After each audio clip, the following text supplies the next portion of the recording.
Boa noite, irmãos. Graça e paz. Como é bom tê-los nessa noite. Você já cumprimentou essa pessoa que está do seu lado? Fala, que bom que você está aqui. Seja bem-vindo. Fala assim, Deus vai falar com você nessa noite. Fala mais, pergunta se você está preparado. Deus vai falar com você nessa noite. Aleluia. Nós estamos falando, na verdade, nós estamos nos preparando para o tempo do fim. Temos falado nesses dias a respeito disso, dessa preparação, que é uma necessidade. Nós não podemos deixar passar esse tempo sem nos preparar para esse tempo do fim. Nós vamos ler nessa noite o texto de Apocalipse, capítulo 17, nós vamos ler do versículo 1 até o versículo 6. Depois nós vamos ler Apocalipse, capítulo 18, versículo 1 até o versículo 5. Se você achou na sua Bíblia, se você achou aqui no slide, vai dizendo glória a Deus. Tenho me esforçado para fazer os slides, para ficar bonitinho, para todo mundo acompanhar. Tenho aprendido a fazer alguns slides diferentes. Tudo para a glória de Deus, para que de fato o culto seja um culto para adorar e engrandecer o nome do Senhor. Eu já disse que você é bem-vindo aqui nesse lugar. A nossa igreja, principalmente, os irmãos, que fazem parte dessa igreja conosco, as pessoas que estão nos visitando. Estou vendo algumas pessoas ali nos visitando. Você é muito bem-vindo. Da mesma forma que temos orado para Deus falar ao coração da igreja, eu tenho certeza que Deus também falará ao seu coração. O texto diz assim: um dos 7 anjos que haviam derramado as pragas veio falar comigo, falando com João. Venha comigo, disse ele, e eu lhe mostrarei o que vai acontecer à grande prostituta que se senta sobre as muitas águas do mundo. Os reis do mundo tiveram relações imorais com ela, e o povo da terra ficou embriagado com o vinho da imoralidade dela. Portanto, o anjo me levou em espírito ao deserto. Ali eu vi uma mulher sentada num animal vermelho, que tinha 7 cabeças e 10 chifres, tudo coberto de insultos escritos contra Deus. A mulher usava uma roupa de púrpura e escarlata, e belas joias feitas de ouro, pedras preciosas e pérolas, e tinha na mão uma taça de ouro cheia de indecências. Na testa dela estava escrito um título misterioso: a Grande Babilônia, mãe das prostitutas e da adoração aos ídolos em todos os lugares ao redor do mundo. E eu pude ver que ela estava embriagada com o sangue dos mártires de Jesus que ela havia matado. E eu a olhei fixamente, cheio de horror. Apocalipse, capítulo 18. Depois de tudo isso, eu vi um outro anjo descer do céu com grande autoridade, e a terra ficou brilhante com o esplendor dele. E ele deu um poderoso brado: caiu a grande Babilônia, e ela se tornou um esconderijo de demônios, uma toca de diabos e de toda espécie de espírito mau, porque todas as nações beberam do vinho mortal da tremenda imoralidade dela. Os governantes da terra se deleitaram com ela, e negociantes do mundo todo se tornaram ricos com toda a sua vida luxuosa. Então ouvi uma outra voz chamando do céu: saiam dela, povo meu, não tomem parte nos seus pecados, senão vocês serão castigados juntamente com ela, porque os pecados dela se amontoaram até o céu, e Deus está pronto a julgá-la pelos seus crimes. Amém? Pode se sentar no seu lugar, por gentileza. Aleluia. Queridos, mesmo lendo Apocalipse, eu quero voltar lá no início do Novo Testamento, no tempo em que Jesus andou com os discípulos nessa terra. Jesus, ele foi extraordinário e continua sendo tremendo e extraordinário demais. No tempo que Jesus andou com seus discípulos, ele os ensinou. Ele, através dos milagres que ele fazia, ele os ensinou. Através da palavra que ele pregava, ele os ensinou. Até porque Jesus não veio a essa terra para curar enfermos. Jesus não veio a essa terra para ressuscitar mortos. Ele não veio para fazer milagres, embora ele tenha feito muitos milagres. No livro de João diz que se fosse escrever todos os milagres que Jesus fez no tempo que ele andou nessa terra, nem todos os livros do mundo caberiam os escritos contando a respeito desses milagres. Jesus veio a essa terra com um propósito, e o propósito de Jesus foi pregar o Evangelho, foi pregar a palavra de arrependimento. Então, no tempo que Jesus andou nessa terra, ele ensinou os discípulos através dos milagres, ele ensinou os discípulos através da sua palavra, mas, mais do que isso, Jesus observou o coração dos seus discípulos, da mesma forma que ele faz conosco. Você está aqui nessa noite, e se você crê que Jesus está aqui, então ele está observando o seu coração. Não só nessa noite, mas em todo o tempo, Jesus está observando o seu coração. Assim como ele observava o comportamento dos discípulos, com todo o ensinamento que ele vinha trazendo, ele também continua observando o nosso coração, o que nós temos feito com tudo aquilo que Jesus tem passado a nós. Então, nesse tempo, quando Jesus andou com os discípulos, quando ele olhou para Pedro, ele sabia exatamente quem Pedro era. Jesus sabia que Pedro, um dos seus discípulos, era muito impulsivo. Quando Jesus olhou para Tiago, ele sabia que Tiago era muito fervoroso. Tiago era um homem de muita fé. Quando Jesus olhava para Filipe, ele sabia que Filipe era um rapaz muito questionador, que tudo aquilo que dizia Filipe queria questionar. Quando Jesus olhava para Tomé, ele tinha certeza: Tomé é muito incrédulo. Mas quando Jesus olhava também para Judas, aquele que ouviu as mensagens, aquele que pregou o Evangelho, aquele que participou dos milagres de Jesus, ele sabia, quando olhava para Judas, no tempo que ele estava ensinando, ele sabia que Judas era um traidor. Jesus sabia da personalidade de cada um dos seus discípulos. Jesus sabia do comportamento de cada um dos seus discípulos. Jesus sabia o nível de transformação e de conversão que cada um dos seus discípulos tinham. Jesus sabia de cada um deles. Mas em meio a todos esses discípulos, Jesus viu que ninguém melhor do que João poderia ser levantado para escrever o livro de Apocalipse. Ninguém melhor do que João, e Jesus viu isso no caráter de João, no comportamento de João, no coração de João, que não existia nenhum dos discípulos melhor. Presta bem atenção, Jesus amava a todos, até porque Deus não faz acepção quanto a nos amar.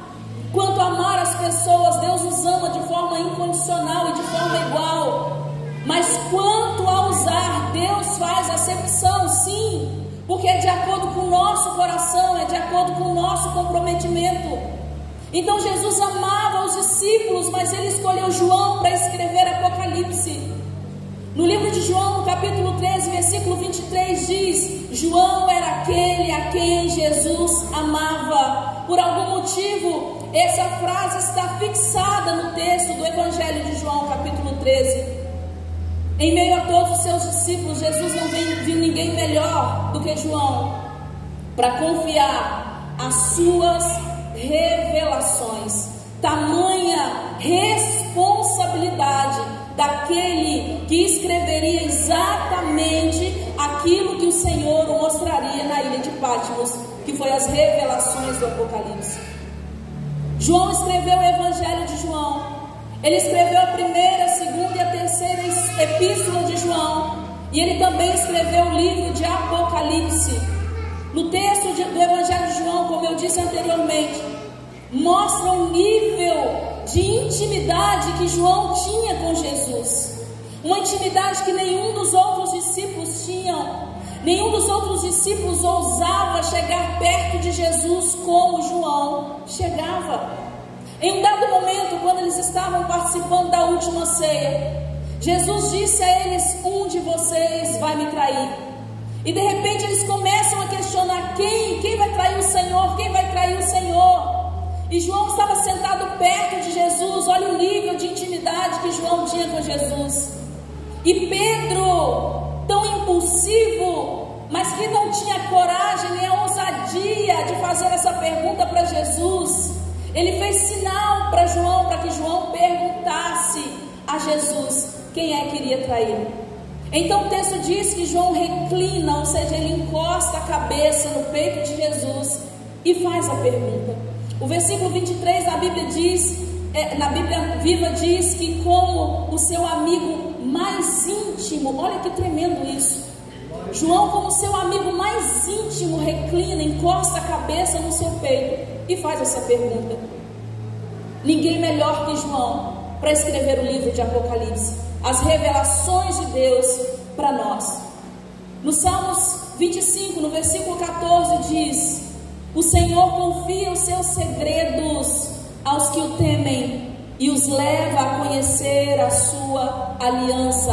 Na Bíblia Viva é um pouquinho mais clara e diz: o Senhor é amigo chegado de quem o respeita e obedece. A essas pessoas, falando de João, falando daqueles que querem ter intimidade com o Senhor, a essas pessoas ele revela os segredos dos seus planos. Por isso, abrindo um parênteses, a Bíblia nos ensina, quando nós ouvirmos uma profecia, nós precisamos examinar o profeta e examinar a profecia. Nem toda profetada é profecia. Então as pessoas estão se perdendo porque não analisam a vida das pessoas. Se não tiver uma vida no mínimo como João, a ponto de reclinar a cabeça no peito de Jesus, a ponto de ser um amigo mais íntimo, não acredite em qualquer profecia. O Senhor é amigo chegado de quem o respeita e obedece.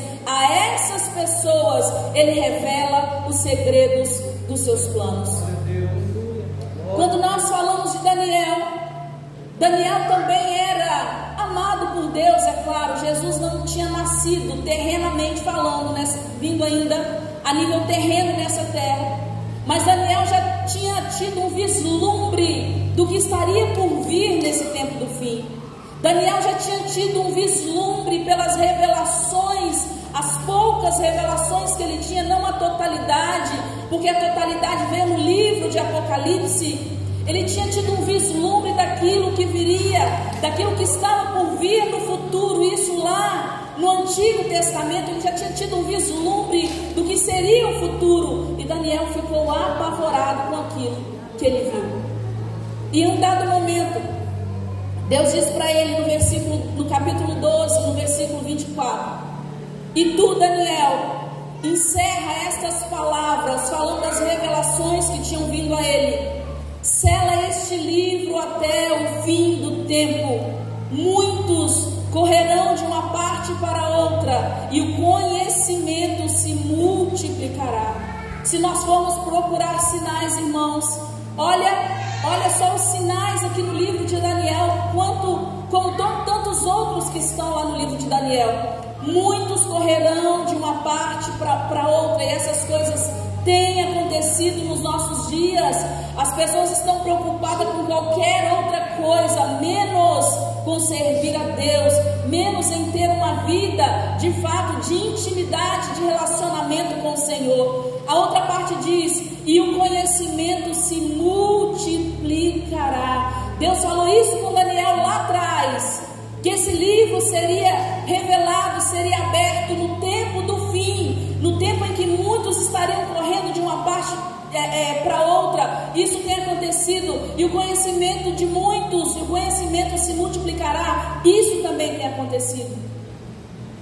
Augusto Cury, que é um grande psiquiatra e psicólogo, ele diz que uma criança de 7 anos, ela tem mais informações que o imperador romano no auge de Roma.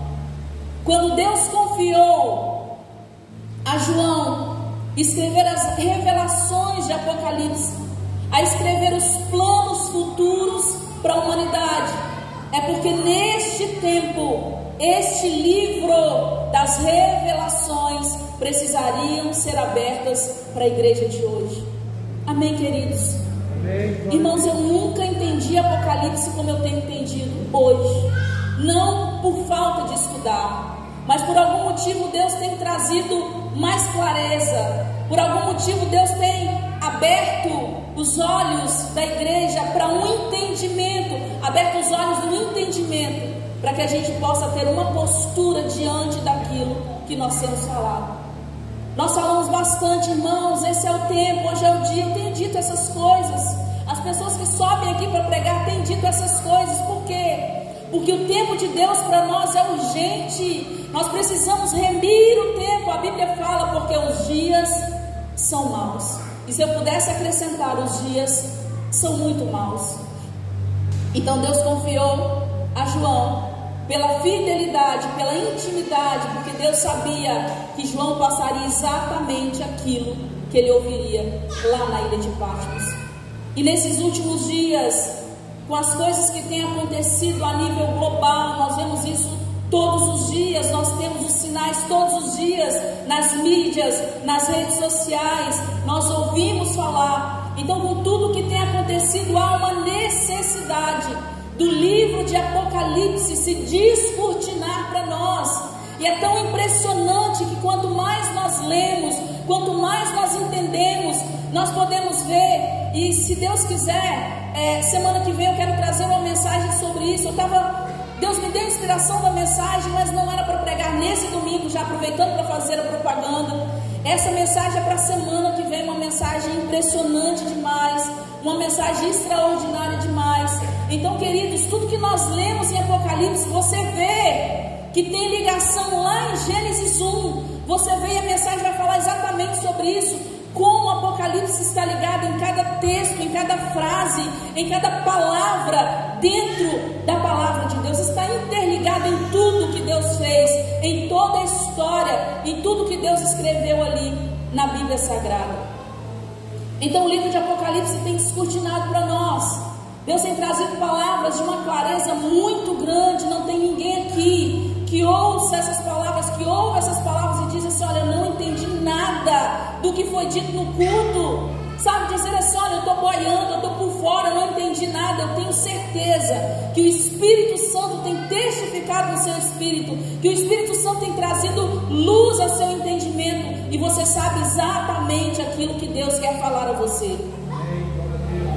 Então, de tudo que o livro de Apocalipse tem falado a nós, e ele tem se descortinado nesse tempo, o triste, irmãos, é saber que muitas pessoas ouvem. É claro que traz um certo medo, tirando o temor de Deus que a gente precisa ter, porque é o temor de Deus que nos segura para ter uma vida santa, é o temor de Deus que nos leva a de fato congregar, é o temor de Deus que nos leva a viver uma vida de santidade, é o temor de Deus que nos leva a viver uma vida de intimidade. Ouvir a respeito do tempo do fim traz um certo medo ao nosso coração. E o problema é que as pessoas até ouvem, escutam, entendem, mas não dão importância a essa palavra. E Mateus capítulo 7 fala exatamente disso. O texto diz: mas quem ouve essas minhas palavras e não as pratica, Jesus falando, é como um insensato, ou como um homem insensato, que construiu a sua casa sobre areia. Caiu a chuva, transbordaram os rios, sopraram os ventos e deram contra aquela casa, e ela caiu, e foi grande a sua queda. Você pode dizer misericórdia enquanto eu bebo água? Glória a Deus, glória a Deus. Eu acredito que não é mera coincidência nós compararmos como a Bíblia está interligada em si mesma. Nós compararmos esse texto que nós acabamos de ler de Mateus 7 com Apocalipse 18, que nós lemos a respeito da grande Babilônia. E quando fala da grande Babilônia, da mulher sentada sobre o monstro, sobre o dragão, não está falando de uma pessoa em si, mas está falando talvez de uma cidade ou de uma nação. Eu acredito que esse texto está falando dos acontecimentos que vêm desenrolando no mundo inteiro. Então eu acredito que não é mera coincidência nós fazermos comparação de Mateus 17. Quem ouve essas minhas palavras é como uma casa construída na areia. Virão ventos, virão as tempestades, darão contra essa casa e ela vai cair, ela não vai subsistir, ela não vai resistir no tempo mau, nos dias difíceis. grande será a sua queda, está dizendo o texto. E Apocalipse 18 fala: caiu a grande Babilônia. O texto anterior que nós lemos, Apocalipse 17, falando a respeito dessa grande Babilônia, como eu disse, eu acredito que ela representa exatamente a condição do mundo que nós estamos vivendo hoje. E nos planos futuros de Deus para a humanidade, eu acredito que esses planos futuros de Deus para a humanidade não estão tão distantes assim. Nos planos futuros de Deus para a humanidade, esses planos futuros que Deus revelou a João lá em Apocalipse, fala a respeito de 7 selos, 7 trombetas e 7 taças. Tem outros 7 que o livro de Apocalipse fala, mas eu quero me deter nesses 3: 7 selos, 7 trombetas e 7 taças. Esses 7 representam a ira de Deus que vai ser derramada sobre a terra. Esses 7 representam o julgamento de Deus que virão sobre essa terra de uma forma sequencial. À medida que o fim dos tempos se aproximam, esses julgamentos de Deus vão ser lançados sobre a terra. A ira de Deus vai ser derramada sobre a terra. E esses julgamentos, eles vão aumentando em grau e em severidade à medida que nós caminhamos para o tempo do fim. Começando a falar dos 7 selos do texto que nós lemos. Esses 7 selos, eles antecedem, eles vêm antes de qualquer outro evento do livro de Apocalipse. Qualquer outro evento apocalíptico que está por vir, primeiro tem que começar nesses 7 selos. Por quê? Porque são esses selos que estavam fechando o livro. Esses selos, o selo na verdade não é um papel como o selo de carta que você rasga, não. Os selos eram feitos de cera, e esses selos, eles precisavam ser quebrados.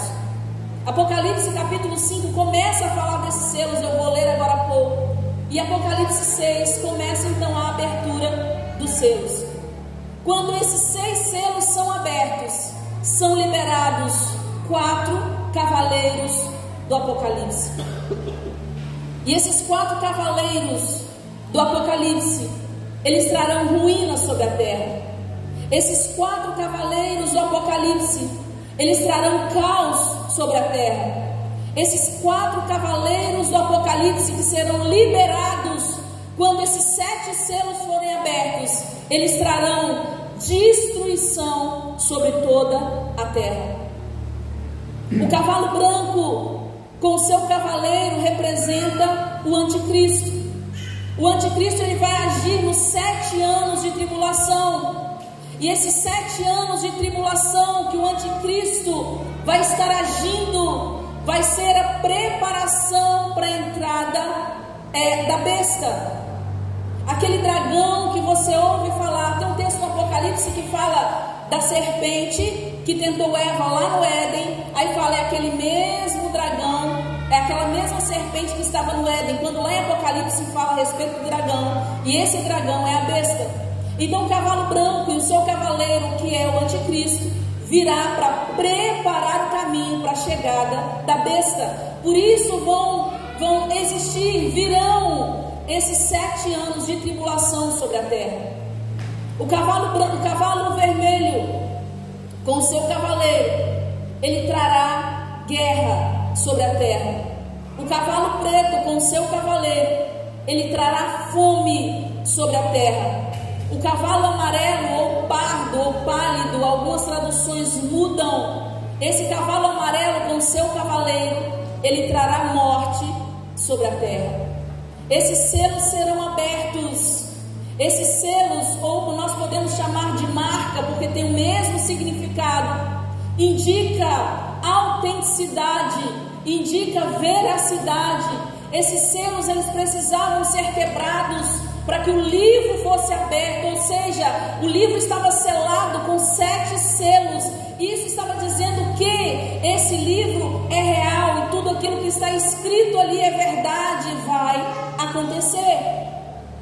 selo ou marca que tem o mesmo significado, ele identifica ou ele diferencia um reino. Da mesma forma que nós conhecemos um país pela bandeira daquele país, nós entendemos um pouco da cultura daquele país, nós sabemos a língua daquele país por causa da sua bandeira. Da mesma forma, esses 7 selos que selavam esse livro também estavam diferenciando o reino dos céus, o reino de Deus.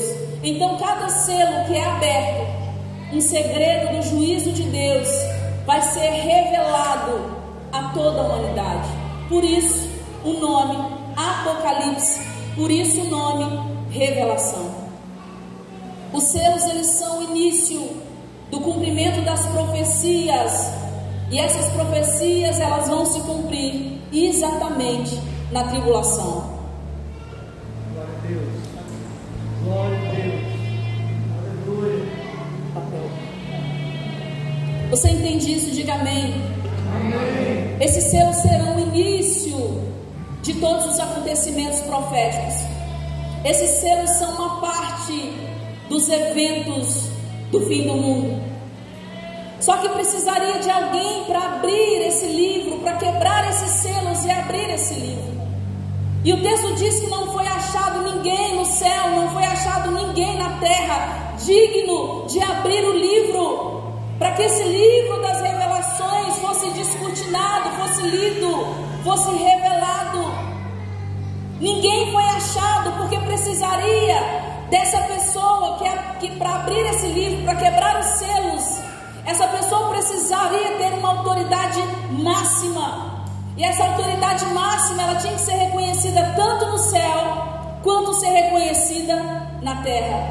Só essa pessoa poderia abrir o livro. Por isso lá no livro de Apocalipse, capítulo 5, versículo 5 diz: então um dos anciãos me disse, não chore. Você entende? João estava chorando, porque estava diante dele um livro selado, ou um pergaminho, para nós hoje livro, mas antes era um pergaminho, que era escrito dos dois lados, mas ele estava selado com esses 7 selos. Alguém precisava abrir. João estava chorando, porque diante dele estava um livro e não tinha ninguém, não foi achado ninguém para quebrar esses selos e abrir o livro. O texto diz: um dos anciãos me disse, não chore, eis que o leão da tribo de Judá, a raiz de Davi, venceu.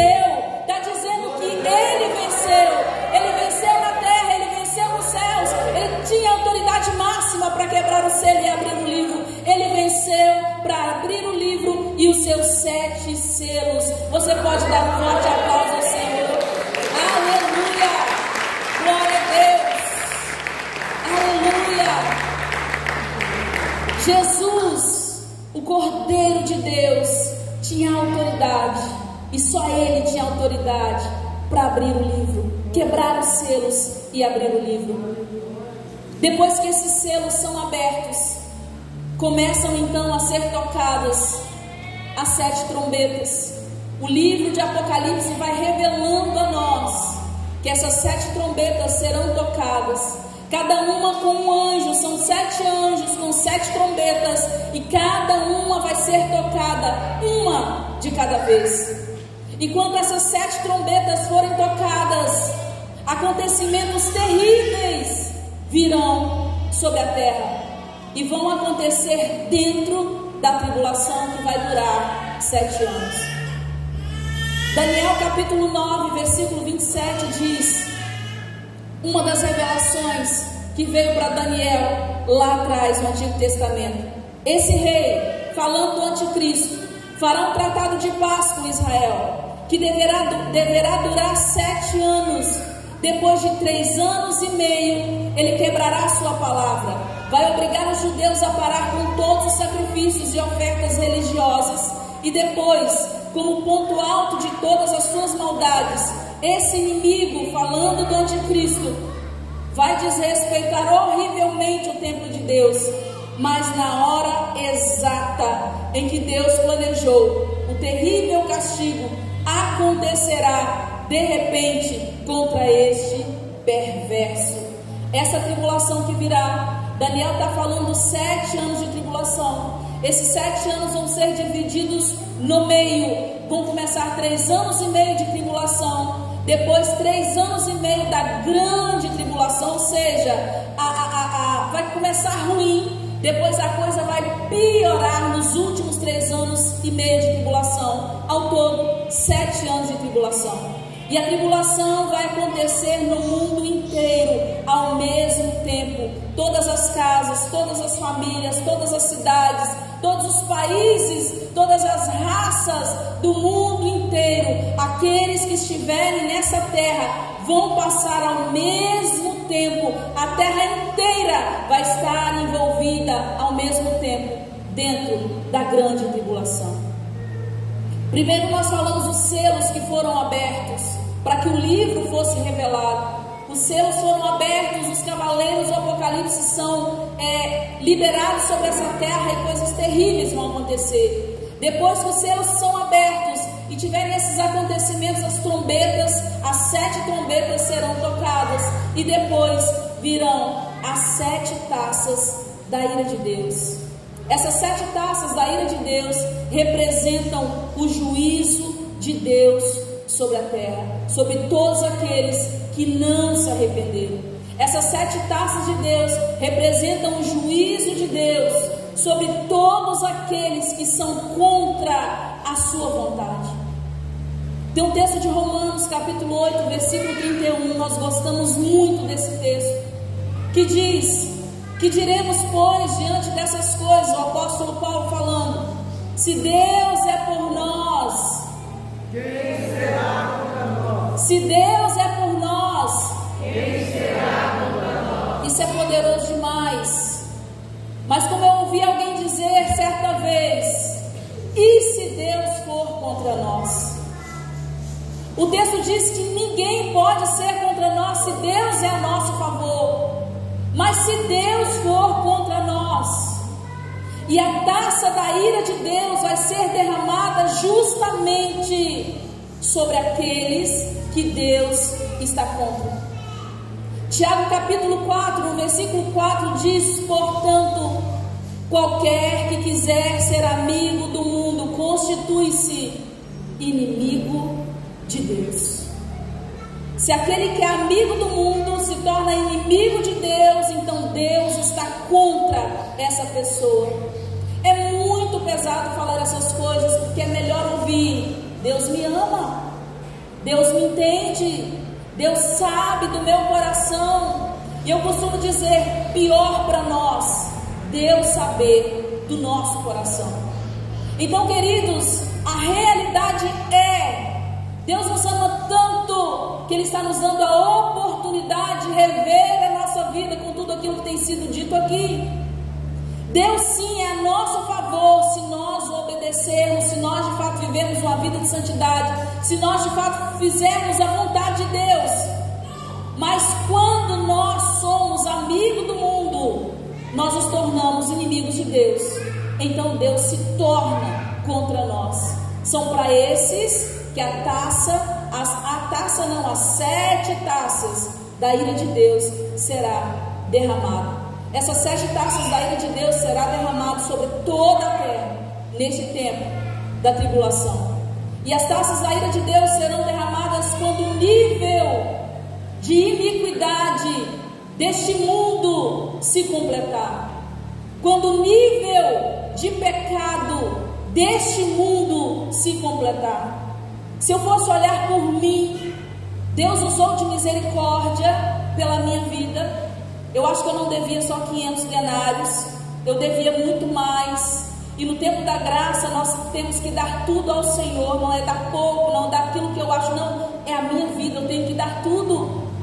Então eu acredito que eu devia muito, muito. Deus usou de misericórdia por mim. Deus ainda tem misericórdia da minha vida e me ofereceu Jesus na cruz. Mas às vezes eu faço alguns julgamentos. A Bíblia diz que nós somos maus. Você tem um coração mau, o ser humano é mau. Se não for a graça de Deus, se não for o amor de Deus, irmãos, nós não prestamos.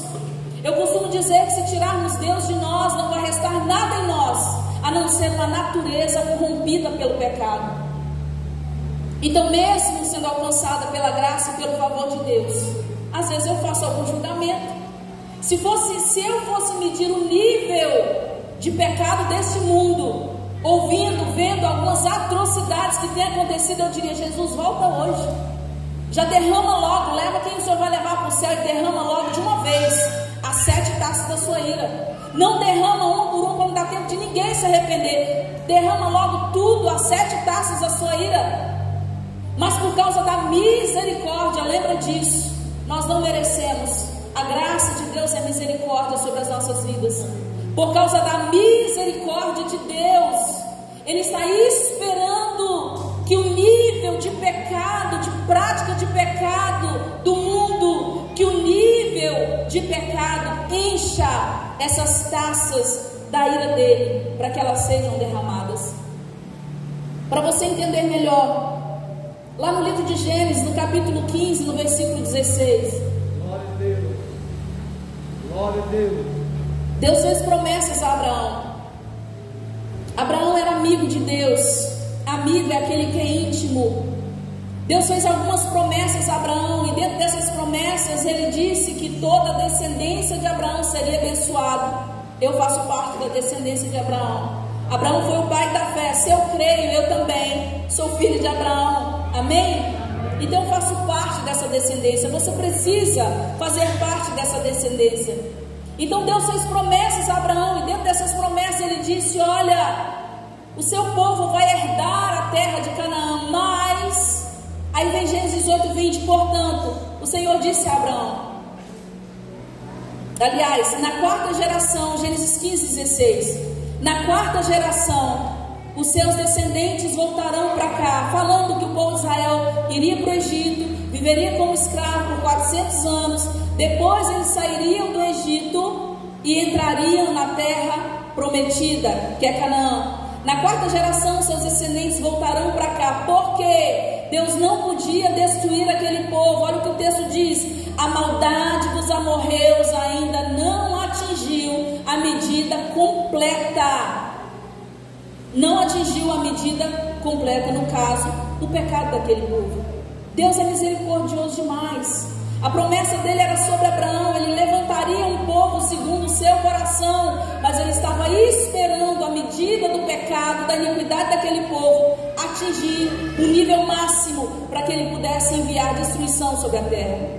Da mesma forma foi com Sodoma e Gomorra. Gênesis 18, versículo 20 diz: portanto, o Senhor disse outra vez a Abraão: ouvi um grande clamor vindo de Sodoma e Gomorra. Irmão, se você estudar a história, é terrível o que aquele povo, além da Bíblia, se você estudar a história a fundo do povo de Sodoma e Gomorra, o que a gente vê às vezes parece fichinha diante do pecado que aquele povo praticava.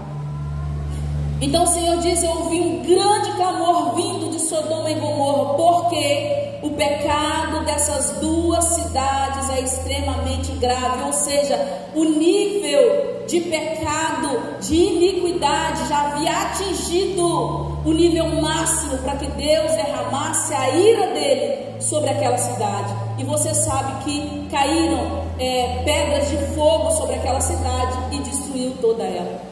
Talvez você ouvindo essas coisas, você pode pensar que Deus é injusto. Talvez você ouvindo essas coisas, que você pode pensar que Deus é mau, mas Deus não é mau. Deus é justo. E semana que vem eu quero falar justamente a respeito dessa justiça de Deus. O texto que eu quero usar é quando João Batista vai batizar Jesus. É tremendo, irmãos. Se pudesse eu pregava hoje, mas não dá. É tremendo, sabe? Quando ele vai ser batizado, e João não quer batizar Jesus, ele fala assim: não, convém cumprir a justiça. Eu fico assim, gente, que tremendo. A palavra é extraordinária demais. Então Deus não é mau, Deus é um Deus justo. E essa justiça de Deus é que tem esperado o nível do pecado desse mundo atingir um nível máximo, para que ele derrame as taças da ira dele sobre esse mundo.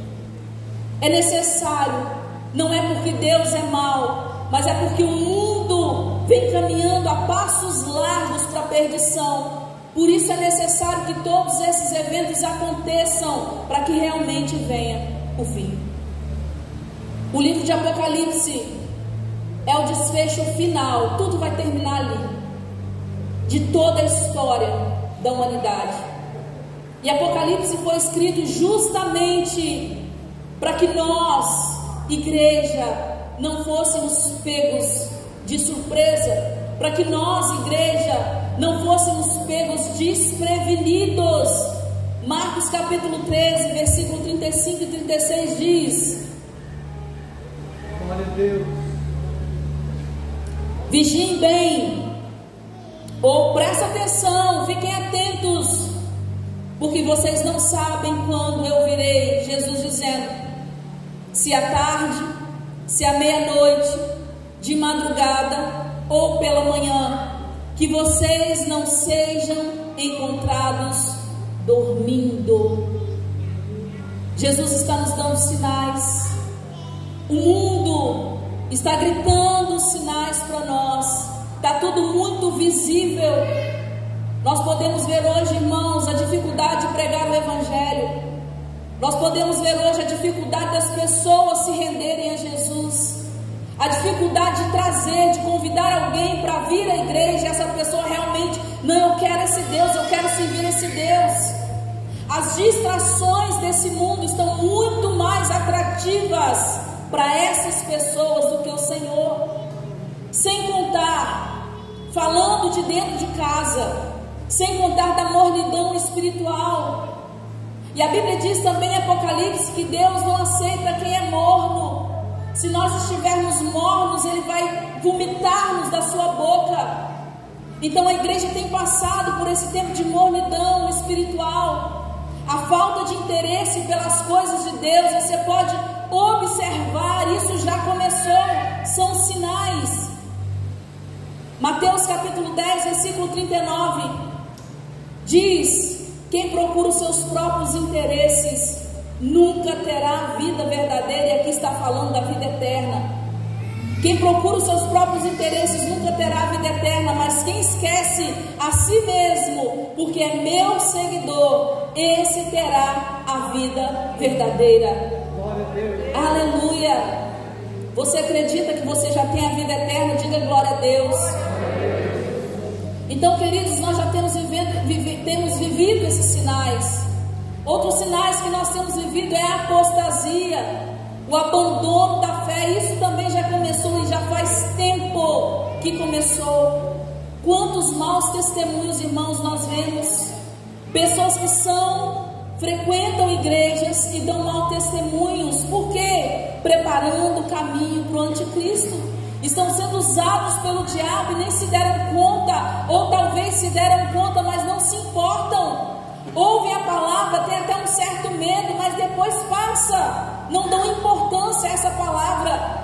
O mundo está sendo preparado, os sinais estão para isso, preparar o mundo. As pessoas estão também para isso, vivendo a sua própria vida, preparando este mundo para a chegada do anticristo. E quando o anticristo chegar, nesses primeiros 3 anos e meio de tribulação, ele vai trazer a solução para os problemas da humanidade.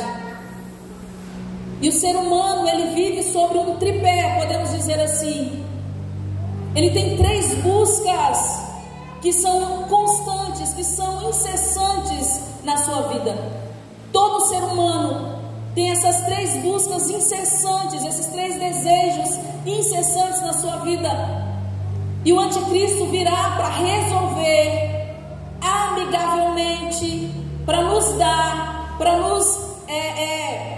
resolver os problemas nesse tripé que eu quero dizer agora. O primeiro deles, que é a busca incessante do ser humano, que é a paz.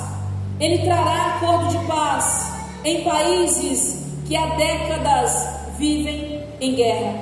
Se você acompanha o Instagram, se você vê jornal, você já pode ver esses sinais acontecendo. Não vou entrar em minúcias.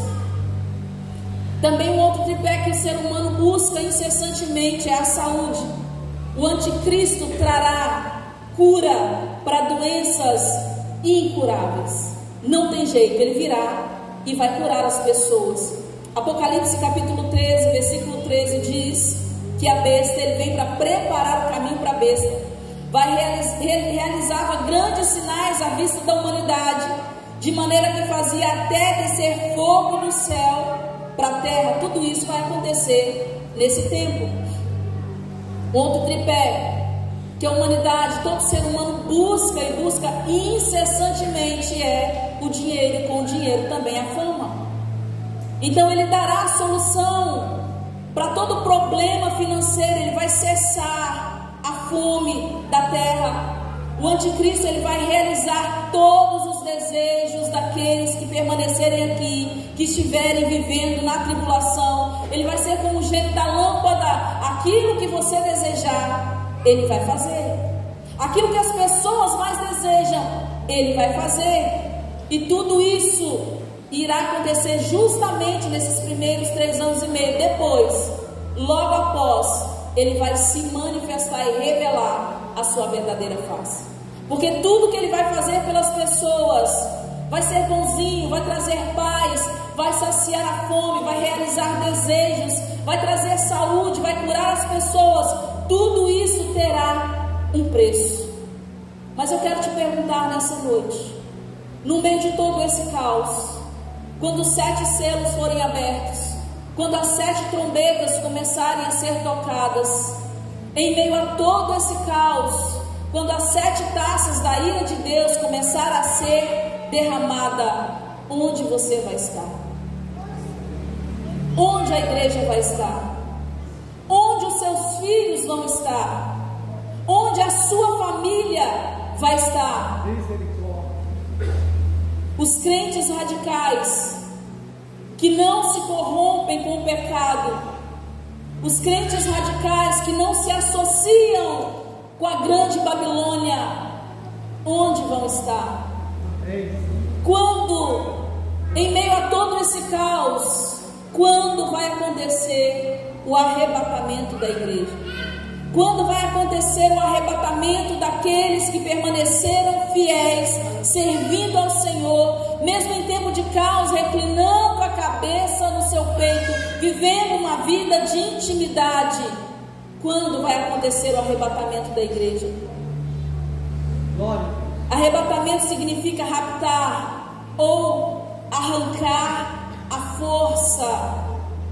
Algumas canções dizem que no piscar de olhos. Já está na hora?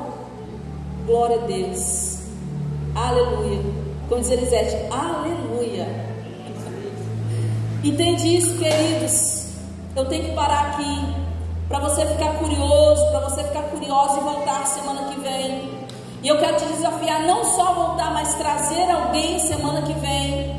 Não seja egoísta, não querer ir para o céu sozinho. Leve alguém com você para o céu, para quando o Senhor abrir o livro da vida, quando ler o seu nome, quando ler tudo aquilo que você fez aqui nessa terra, quando Ele começar a discorrer tudo aquilo que você falou aqui nessa terra, tudo vai estar escrito no livro da vida, que Ele possa dizer: olha, aquele dia lá, na Santa Ceia, vai ser ceia semana que vem, você levou um visitante para a igreja, mas está escrito no livro da vida. Então, para você ficar curioso, eu preciso parar aqui, exatamente nessas perguntas, para você pensar, para você refletir em tudo isso que você ouviu. Que nesse tempo de caos, de grande tragédia, de tribulação, onde o anticristo vai estar agindo, preparando o caminho para a besta, para que o grande dragão venha sobre a terra, onde você vai estar? Onde a sua casa vai estar? Você já vai ter sido arrebatado? Ou você vai permanecer ainda nessa terra para ser provado uma última vez, para talvez você conseguir conquistar a sua salvação? E se eu posso te dar um conselho de novo, não espere esse tempo. Agarre o Senhor hoje, se renda ao Senhor hoje, mude a sua vida hoje, faça a sua escolha hoje. Eu quero te dar um outro conselho. Se você ainda não aceitou Jesus, aceite Jesus hoje. E eu quero te dar um outro conselho. Se você precisa se reconciliar com Jesus, faça isso hoje. Se você precisa rever a sua vida, não, eu preciso rever, eu preciso voltar a algumas coisas. Eu estava pensando aqui enquanto essa palavra estava sendo ministrada, eu preciso me reposicionar posicionar para aquilo que Deus realmente me chamou. Faça isso hoje, em nome de Jesus. Se coloque de pé no seu lugar, por gentileza. Aleluia. Louvado seja Deus. Você pode dar um glória a Deus. Você pode dizer: Jesus, eu quero ir para o céu. Jesus, eu preciso ir para o céu. Senhor, eu não quero errar o caminho. Eu não posso errar o caminho. Então que você possa preparar esse caminho agora, enquanto ele está sendo aplanado pelo Senhor, para que você passe por ele. Eu quero te ver no céu, amém? Aleluia. Glória a Deus. Glória a Deus. Enquanto você está refletindo com seus olhos fechados, por gentileza, nessa palavra, nessas perguntas que foram feitas, que você possa fazer uma autoanálise da sua vida. Não tem a ver com seu irmão, não tem a ver com seu marido, com a sua mãe. Isso é você e Deus. Tem coisas que somos nós e o Senhor. A escolha que nós fazemos não tem a ver com o outro, tem a ver com você e Deus. A sua vida é você e Deus. Se você precisa rever, é lógico que a sua família vai ser agraciada com a sua boa escolha, assim como ela não é com a sua escolha ruim. Então faça uma boa escolha hoje. Deus te chamou para viver os princípios da palavra dele. Deus te chamou para viver e fazer a vontade dele. Deus te chamou para permanecer no caminho que ele escolheu para você. Jesus morreu para esse propósito. E é tão impressionante ler Apocalipse e saber que lá na cruz Jesus já estava antevendo esse tempo de terrível aflição. Esse tempo que ele queria, como disse a oração do Pai Nosso, como diz a oração do Pai Nosso: livra-nos do mal. Então que você possa rever e reavaliar a sua vida nessa noite, em nome de Jesus. Enquanto você ora aí ao Senhor, enquanto essa canção é ministrada, se você quiser sair do seu lugar, fique à vontade. Isso é para quem tem intimidade. Não é qualquer pessoa que tenha a ousadia de estar na mesa com ele, de reclinar a cabeça no peito dele. Isso é para quem tem ousadia e intimidade, para chegar diante do Senhor, do altar do Senhor, e dizer: Deus, eu me arrependo. Deus, eu hoje estou revendo a minha vida. Eu vou tirar todos os fardos, todas as cargas, todas as correntes que me prendiam de servir ao Senhor. Tudo que me segurava, Deus, de fazer a tua vontade, eu estou deixando tudo hoje, porque eu quero viver no tempo da tua graça, da tua misericórdia. Eu quero ser salvo pelo sangue de Jesus.